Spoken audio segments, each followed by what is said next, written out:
আসন্ন লোকসভা নির্বাচনে নিজেদের জয়কে সুনিশ্চিত করার লক্ষ্যে ব্যাপক সড়ক প্রচার শুরু করেছে ইন্ডিয়া জোট। বুধবার জয়ের লক্ষ্যকে সামনে রেখে লোকসভার পূর্ব আসন তথা সাব্রুমের কলাছাড়ার তৈছামা এলাকায় ইন্ডিয়া জোটের পক্ষে প্রচারের ঝড় তোলেন প্রাক্তন বিধায়ক প্রভাত চৌধুরী। এদিন জোটের সমর্থকেরা তৈছামা বাজারের বিভিন্ন গলিপথ পরিক্রমা করে বাজারে এক পথসভায় মিলিত হন। পথসভায় বক্তব্য রাখেন বাম নেতৃত্ব প্রভাত চৌধুরী। দুইটা লোকসভা নির্বাচন, একটা পশ্চিম ত্রিপুরা আর একটা পূর্ব ত্রিপুরা আসন।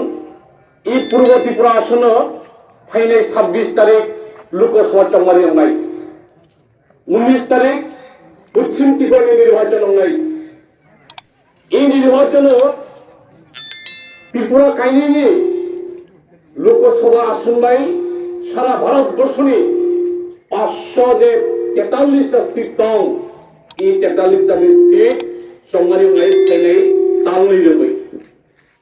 এই নির্বাচনের ঠিক নাই দিল্লিও ভোট সরকার আসুক নাই, কংগ্রেসের সরকার দিয়ে আসুক নাই, না বিজেপি সরকার আসুক নাই, সৌরি সরকার আসুক নাই, ভোট ঠিক নাই নখানা যে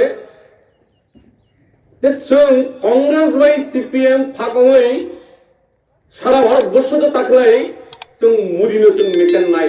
আমার কারণ মোদী তোমার মেচেন নাই।